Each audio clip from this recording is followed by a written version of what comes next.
খাইয়া দিচ্ছি কোষ খাওয়া ওই দিক দিয়ে বাইরে ফুটে বাইরে দিচ্ছি ফুটা এখন কোটায় খাওয়াই দাও নতুন খাম কোটা কতবার আশীর্বাদ করে রে বরণ করলেই হয়ে যায়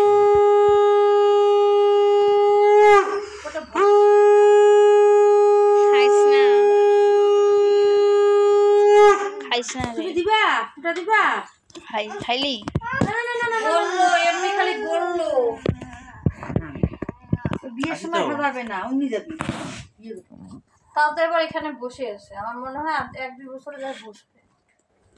মনে হয় আস্তে আস্তে কাটা আমি এখন নজর করতেছি বুঝবে ওটা ফোটার মর্ম লাল দুধ দিয়ে শুরু করতে